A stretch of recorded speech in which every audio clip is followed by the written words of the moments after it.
welcome back to SuperCoach Edge, and we are back after what has been a limited AFL SuperCoach off-season, but it's no rest for the wicked, as we know, and especially for those addicted SuperCoaches out there like myself. So we are back, this time with the announcement that BBL SuperCoach is now open. So if you haven't already done it, jump on in, make your team, and we are super excited. So we come to you with a bit of a look at the new features added for this season and give a bit of a team reveal in its very early stages. As we know full well, it will change an infinite number of times, of course, leading up to the season kicking off. As always, we appreciate your support. So if you're new to this channel, enjoy our content and want to stay abreast of our new videos as they drop, don't forget to give us a subscribe, and we do, as I said, very much appreciate it. Now, this is, of course, the first bit of content that we'll be rolling out for BBL SuperCoach, and probably the 8th or so season that I've been playing this format. I've been consecutively finishing in the top 500 to 1K for a number of seasons now, and whilst I really can't check, unfortunately, on specific ranks due to SuperCoach not having carried across, I guess, the team history from previous seasons in the platform as yet until they update it. But I do know that last year I finished 299th overall, so just inside the top 300. And every year I have abided by a set number of rules that have, sort of morphed and adapted as I've sort of learnt new things. But they have helped me finish in the top echelon year after year. And hopefully I can impart this knowledge and a few tips and tricks to help you likewise finish with a rank that you're quite happy with. Now, for those that haven't played the BBL format of SuperCoach, I do encourage you to do so.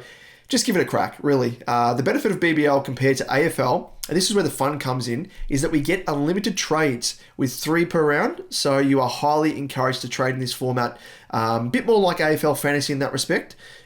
We do have buys, unfortunately, to contend with, but not as, I guess, troublesome compared to AFL, because we do have those unlimited trades and a number of double game weeks as well to capitalize on. So strategically loading up on double game week players and juicing the best cash cows is the name of the game. So it's very simple, easy to get your head around and adapt. And yeah, as I said, it's much more fun. It takes a lot of planning, probably more planning than what it would with AFL SuperCoach, because you need to be planning, 2, 3, sometimes 4 rounds in advance, because you know that, according to the fixture, that certain teams have doubles coming up.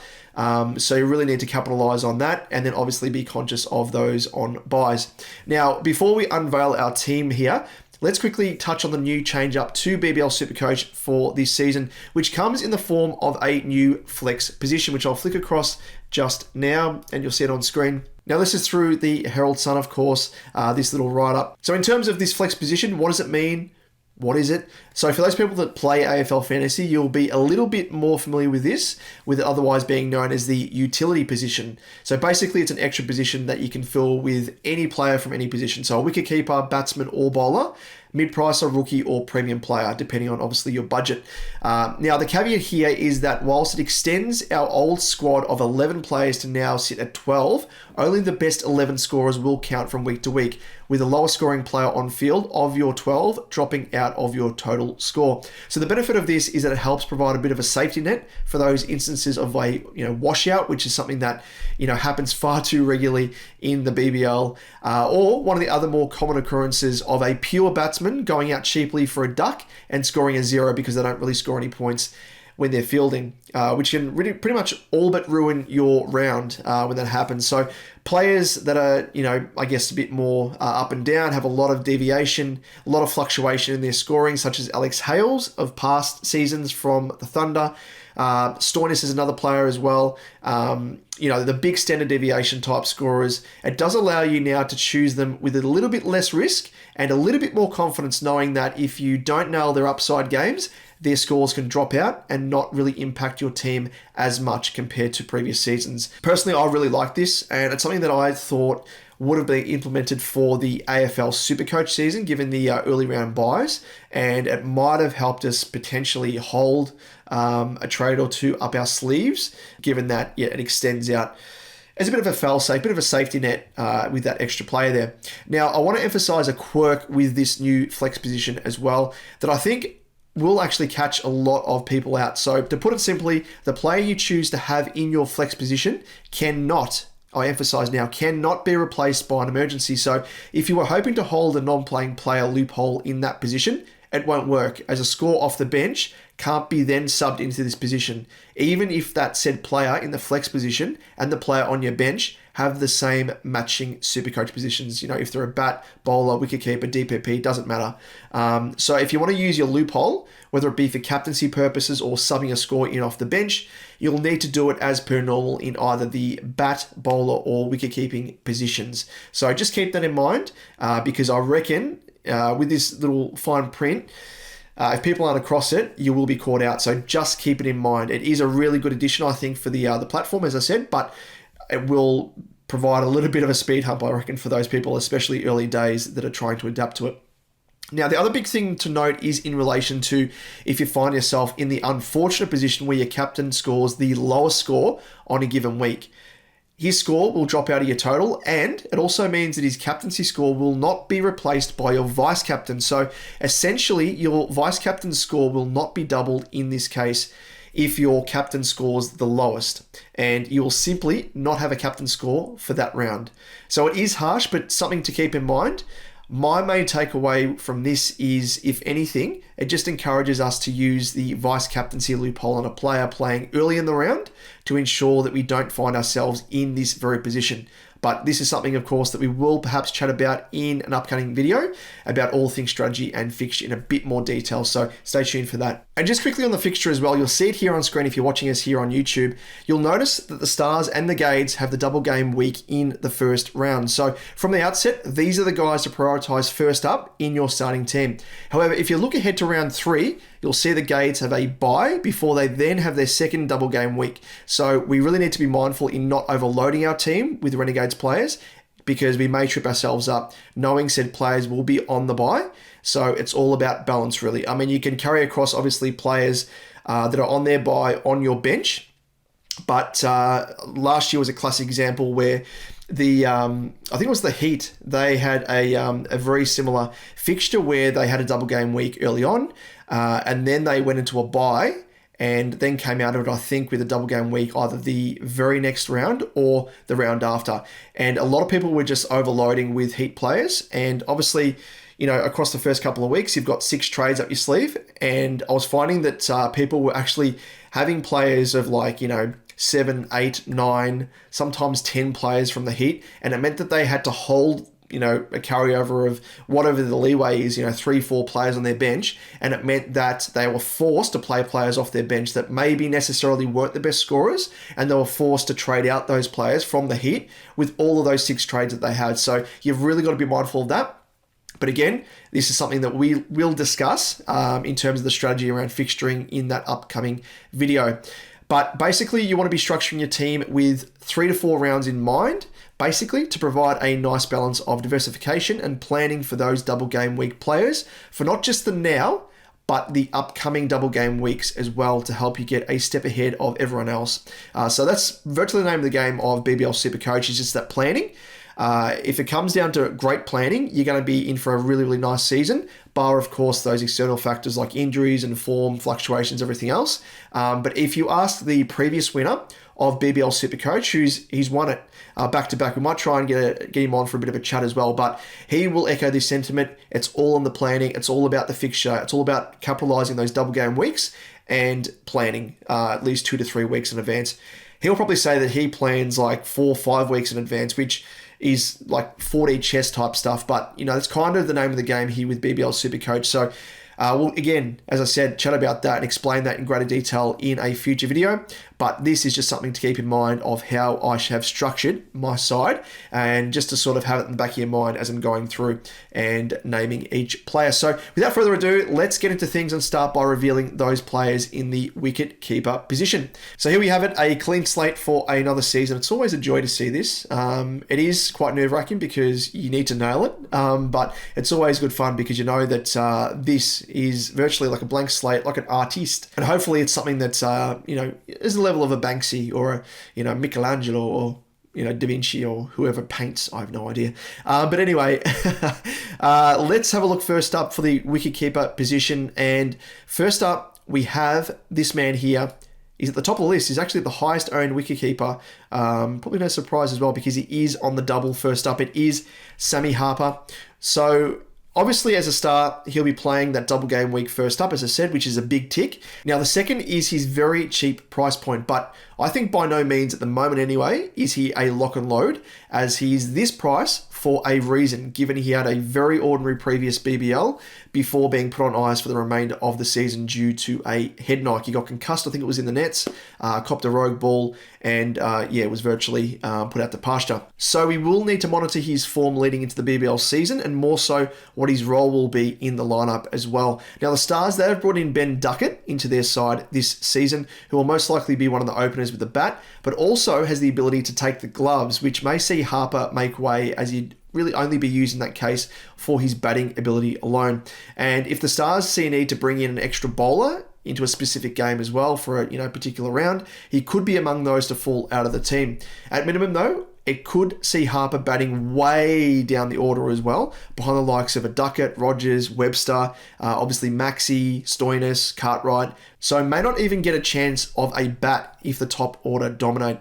This is something that we need to weigh up and really monitor as well. But for now, Harper is in the team. So for our bench wicketkeeper position, we'll once again be using this as our, I guess we'll call it the captaincy loophole, as we did last season. So for those not familiar with the BBL SuperCoach format, the wicketkeeping position is virtually like the ruck position with only the one bench position. So it's the easiest avenue to a loophole, I think. So for me, I am whacking in Jake Doran. I don't think there's going to be a chance of a game, really, unless there's an injury or the like to the likes of Matty Wade, who I think he's retired. I think he's going to be playing a full season now. He's retired from international cricket, and they've obviously got Ben McDermott as well to take the gloves. So he's third fiddle there at the Canes for wicket keeping, and as I said, it's going to be hard pressed, I think, to get much of a crack. So I think he's a lock and load if you're looking for someone that is going to be a nice loophole option. And like I said, he is that perfect candidate for the loophole because he is DPP, which came in handy for me last season when I had the likes of a cheap McDermott in the batters category as wicketkeeper batsman, that I could then swing with my non-playing wicketkeeper bench loop and play on field if I wanted to then loop on a big score off the bench from the batsman category instead of having to play McDermott. Now, I do have a third wicketkeeper / batsman in my side, so we'll chat to this strategy a little bit more later on when I get to said player. But first, let's roll through our batters. And the first is the big dog himself in Matt Short. As you can see there, he is the fourth highest owned batter / bowler at 48%, and he comes in. He is at a very, very lofty price tag, priced at a massive $304,200, which is virtually 15% of your total $2 million budget. So it's obvious how much of an impact it can have in your team structure if you have him in your team, and conversely, if you don't have him in your team, you're going to have more cash to splash. So I want to discuss the merits of starting Short and weighing it up alongside perhaps fading him. But again, we'll foreshadow that being a discussion point in another future video, as it is quite lengthy. I think the pros and cons. So I won't go into it in too much detail in the interest of keeping this video, well, short enough. But the big pros for me are, of course, firstly, he has the double game week in round 2 and is a must-have whether you adopt the strategy to start him or trade him in. And I prefer to start him in my team because it allows me then to keep that trade up my sleeve that I otherwise would have used on him to then use on bringing in a future double game week player instead. And he is the type of player that you want in your side, even for single game weeks, such as his quality. He's also very, very potent with the bat and ball as one of the more valuable DPP players in the game. So chances are if he has an off game with the bat, you can at least count on him to take a wicket or two at minimum with bonus points for dot balls and economy rate more often than not. So he has that high ceiling and high floor as well, which is a rare commodity in the chaotic nature of BBL SuperCoach. And he actually finished last season priced at $332,900, believe it or not. So he comes in at a $28,700 discount, cheaper than his finishing price. So in that context, he's actually underpriced, if you can believe that. So let's have a quick look there. It's just so I can show you the numbers there. As you can see, end price and the starting price is obviously $304,200. As to why he was given that little bit of a discount, I'm not too sure, but we're not complaining here because if he's priced at $332.9 with another, 28K to spend, that would have really hurt the hip pocket. So yeah, we should be thankful for that. Now, if you are adopting the strategy to fade him for the first round and then attempt to trade him in for round 2, you will actually need to do so via one of the more expensive starters in your side, which will most likely, in this case, be Glenn Maxwell. But it'd mean you'll need to find a spare 57k in order to do that trade. And essentially as well, hope that Maxi doesn't stink it up in his double game week first up, and or Short doesn't have a blinder to smash his opening break even of 101, which he's more than capable of, having averaged 103 last season. And just to finish it off as well, just the cherry on top, did I mention that he finished as the #1 scorer in the competition for 3 seasons running in BBL SuperCoach? Have a look at that. You can see there on the right hand side, 1-1-1-1-1. So he is an absolute freak. Averages of 103, 78.8 and 68.1. Struggled right up until then and he just broke out. So he is the primo of primos. He's the Bont of, you know, the AFL Supercoach world. He is an absolute gun. So get him into your team. And really though, having said that, you know, it's up to you as to what strategy you want to take. But I think this will separate, you know, as to whether or not you're a chance of winning or a chance of, you know, potentially falling behind the pack and trying to claw your way back. But I just think, you know, in my opinion, don't play yourself, just play the man. Next up, though, we do have that man I just referenced in Maxi, who is, I think, a 100% starter. Like, he's only owned by 57% of the competition at the moment, but he should be in 100%. Need I say more? So he's the sort of player, much like Short, you want in your team, plain and simple. Nay, in fact, you need in your team, especially given that we have a double game week round, first up. Finishes the 3rd, 5th, 4th, and 2nd highest scorer across BBL SuperCoach for the past 4 seasons that he has played. And is that dual threat like Short with a huge ceiling and a huge floor as well. So not scoring lower than 56 last season and scored highs of 150 and 251. Eye-watering stuff. So he's another primo that you really want in your team. As you can see there, the breakdown in how he's performed over the past few seasons there on screen. Finished, as I said, 2nd, 4th, 5th, and 3rd. And then, yeah, just the breakdown in his scoring last year was just absolutely insane. So he, for me, is someone that you really want in your team. Don't try and be cute, especially on a double game week. First up, he is not one to fade lock and load. He's more of a lock and load than Matt Short. As I said, obviously, Matt Short, it's kind of, you know, which way do you go? There's no right or wrong answer at this stage. We don't know how things are going to play out. But we do know for a fact that Maxi, on a double game week, traditionally smashes it. And he's a sort of player that even on a single game week, you want to back in. But on a double game week, plays the first game of the round as well, whack the VC on him, sit back and just marvel at the man's greatness. And next up, we do have another Stars player, really to make the most of the double game week in this man here. When I scroll down the list, he's a little bit further down. He's 35% owned, and it is Tom Curran, priced at 152k as a batter bowler. And I'm a huge fan of this bloke personally, and historically as well, not just in BBL SuperCoach, but also in the real game of BBL. And when he was at the Sixers, he had the plum position of being a death overs bowler, cleaning up the tail end of an innings when the opposition were forced to more often than not try to hit boundaries and take risks, which leads to easy junk wickets and also easy SuperCoach points. So he is, you know, in the best position. He does now find himself, though, at the Stars after a season that was pretty much marred by controversy in his final outing for the Sixers. He was actually banned for 4 matches, believe it or not, after a pre-match altercation with an umpire. He pretty much was doing run-throughs in the wicket when you're not supposed to. It's against the rules, and spoke back to the umpire. So that was virtually the crux of it. And, you know, this actually came after what was a scintillating start to the season last year.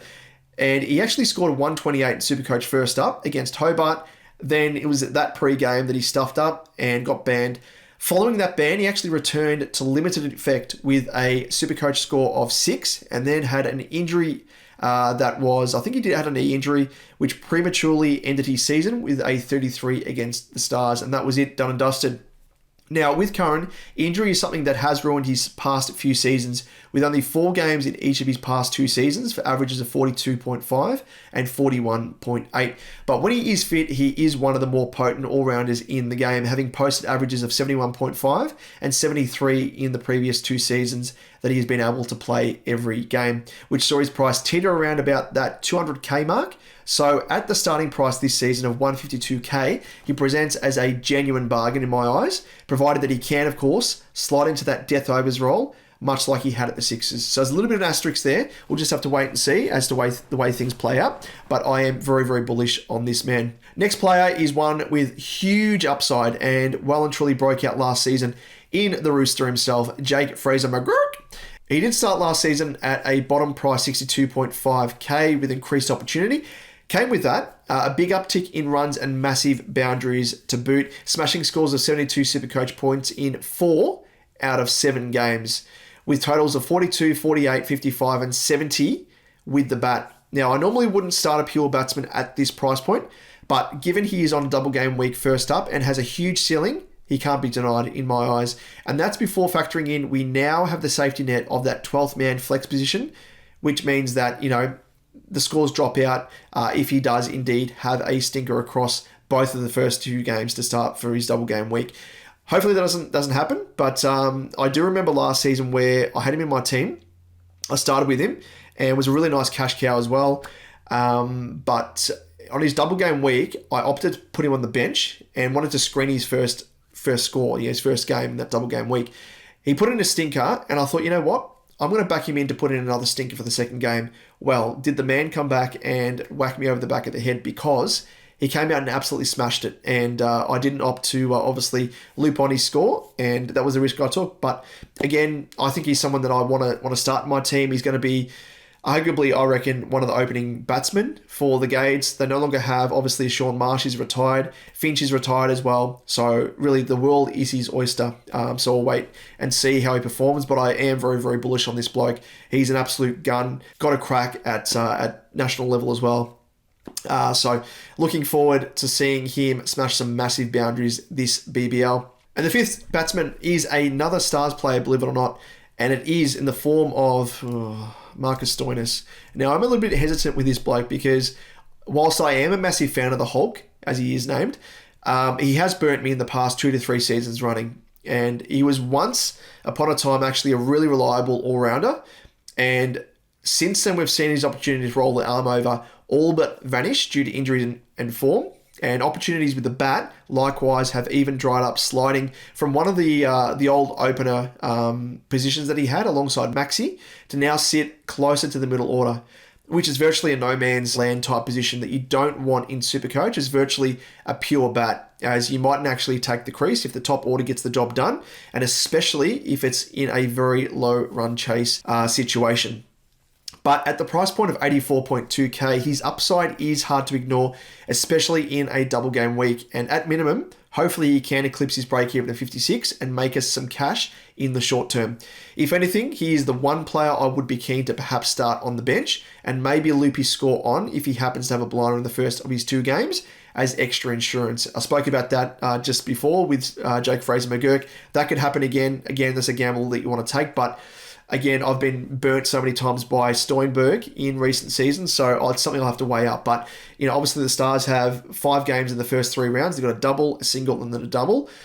I mean, why not go for the Steinberg and just, cross your fingers that hopefully you can punch out some nice scores across the journey. Moving across now to our bench, and given Shorte, he's taking up 15% of our salary cap, like I mentioned, we need to really be rather frugal and chase bargain pickups with upside and who present as potential, cash cows. And the first here for me is, let me scroll down the list, it is James Bazley, batter bowler, 58.5k from the Strikers, who, mind you, he actually had a putrid first year at the Strikers last season, averaged only 19.4 from 4 games, which saw him miss the last 3 rounds. But the big question is, first up, whether he is actually in the Strikers starting 11. But with the ambitions of both Wes Agar and Rashid Khan especially among their bowling attack, there is actually an opening for him. Factoring in also their other genuine all-rounder in Overton is recovering from an injury. At least that's what I've heard. So this is a big watch on his inclusion to the side potentially, and even more so his role. So if both things match up well, ticks alongside both of those, I think he might be a lock and load at that price point, given that the Strikers have a double in the week 2. You could potentially hold off and then maybe jump on him for the second round just to make sure, with certainty that he's actually going to play the first game and then get selected for the second. But at that price point, I think you can potentially take a bit of a risk. Now, on Overton as well, just had a quick look. He did actually have a back fracture, which was back in April from memory. So a few months have passed since then. Hopefully he is over that. But you would think that in terms of a back fracture, that is something that could be recurring. So they want to sort of ease him into it. And we may find that he actually only bowls maybe 1-2 overs and isn't really that genuine all-rounder, which does mean that Bazley and the like really need to step in and he may be given some extra overs. So we'll see how things play out, but just to keep that in mind, and it does play in the hands of Bazley in this case. Alongside him, though, is another guy, and let me scroll down the list. Whereabouts is he? He's a bit of a cheaper prospect, someone that historically has been very hit or miss, and it really is Nick Maddinson. So he's probably one of the more volatile pure batsmen in BBL, and probably could almost say that the flex position is purpose-built for him. After, he's had stints at the Sixers, Stars, Renegades. He was captain of the Renegades last year. He now finds himself back in Sydney at the Thunder, and he comes in at this same price point as Bazley at 58.5k. And if he can bat in the top three, he could be a very juicy cash cow. But with the omission of Hales, Ross, the opportunity is there for him to sit among the top order, you would think.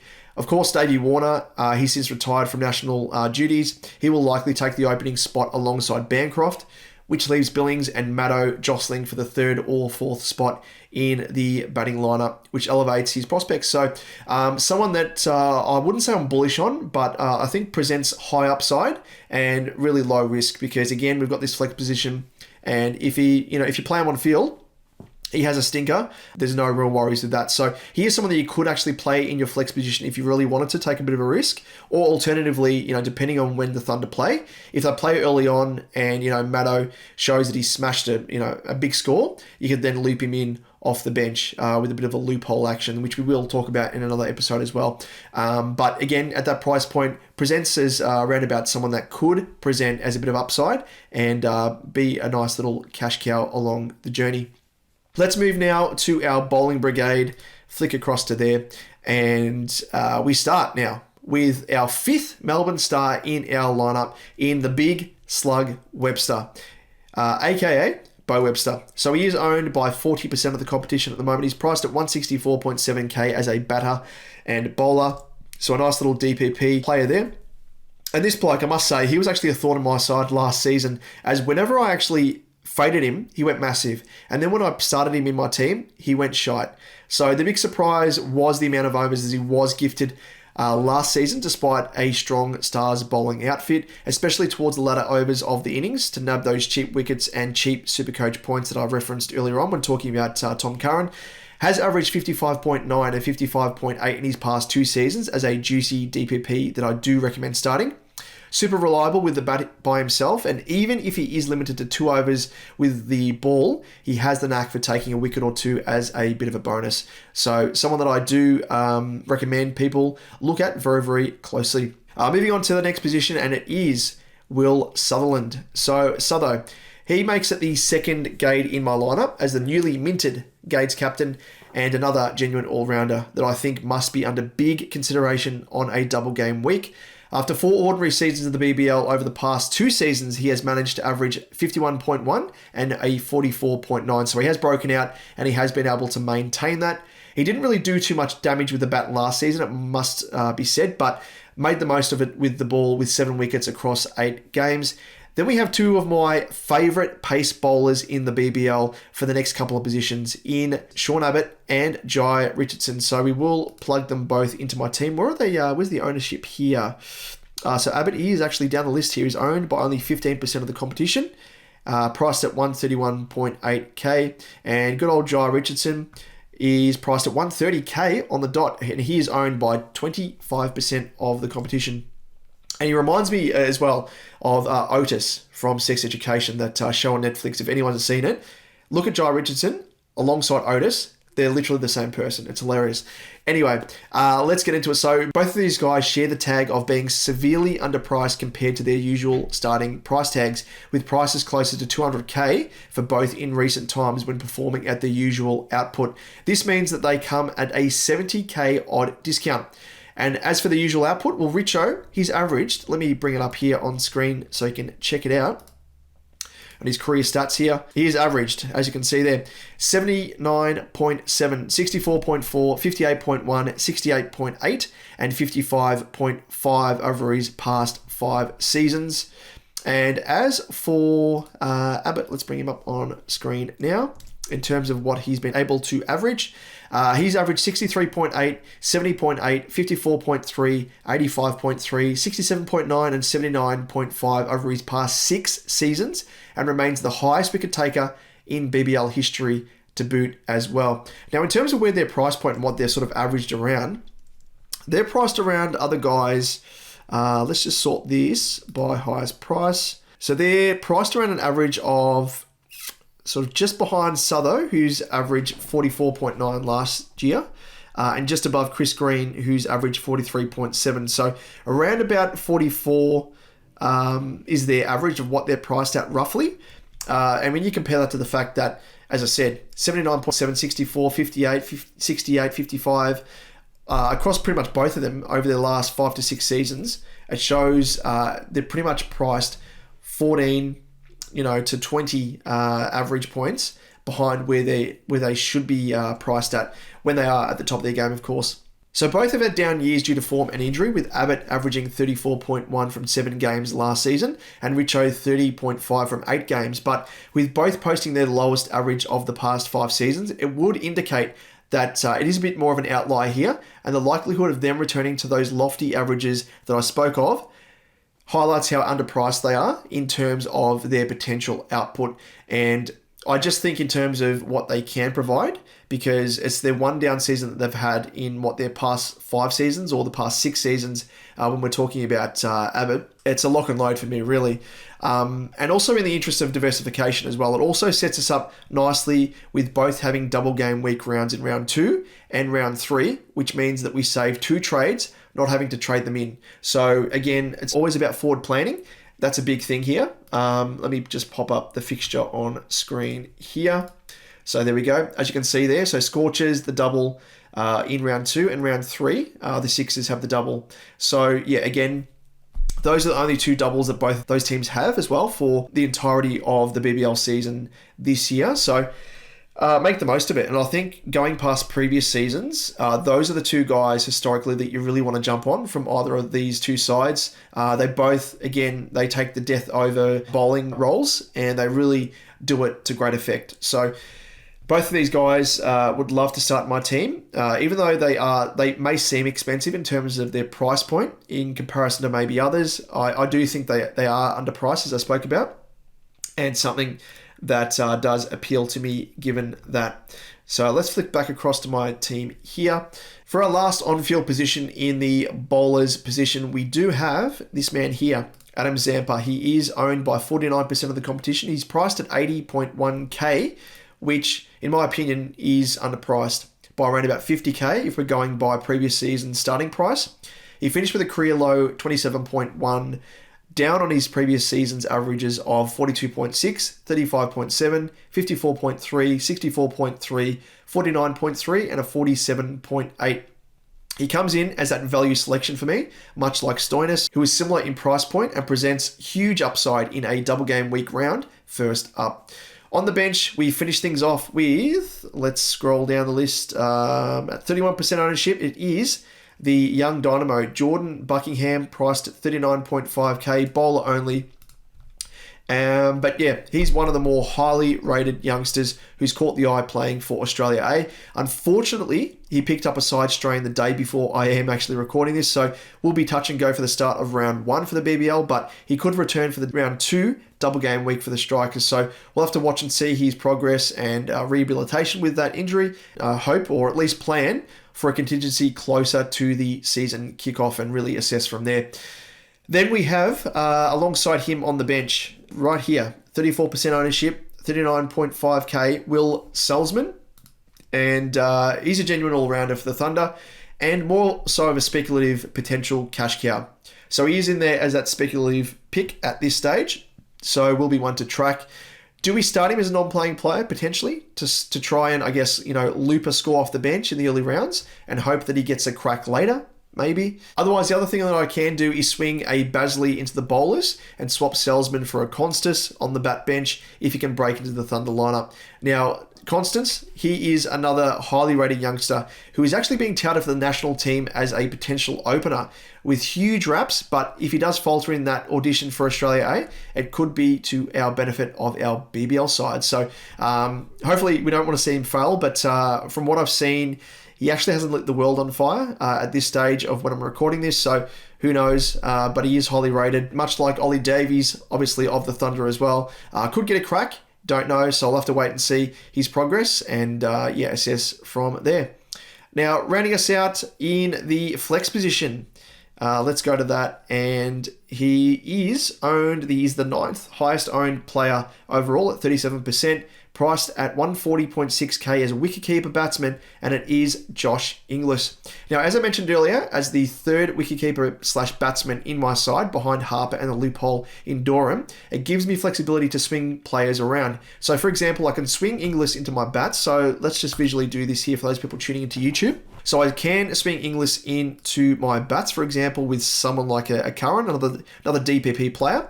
Curran goes to the flex position, as you can see there.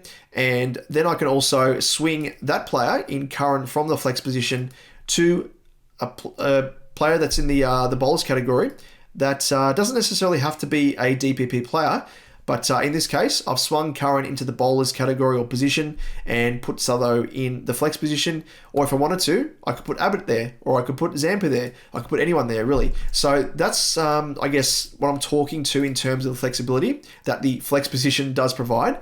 So it allows, I guess, in this case here, like I've shown you, it's allows swings across all lines that I like. So really provides that flexibility that, I guess, backup to a backup to really allow your team to move around and shift depending on, if players on your bench have double game weeks that, you want to bench players that are in your starting team from your, or on field from your previous round and so on and so forth. So really does help us there. Now, Inglis as well, he does have that double game week in round 2. So again, it gives me 5 double game week players from the get-go in forward planning for that round, with Richo, Inglis, Short, Basley, and Buckingham all on the double. Then in round 3, I'll have 6 on a double game week, as you can see here, and it is in the form of Maxi, Curran, Stoinis, Webster, Harper, and Abbott. And then, meanwhile, for round 1, I will have 8 double game week players as well, in Maxi, Curran, Stoinis, Webster, Harper, Fraser McGurk, Sutho, and Zampa.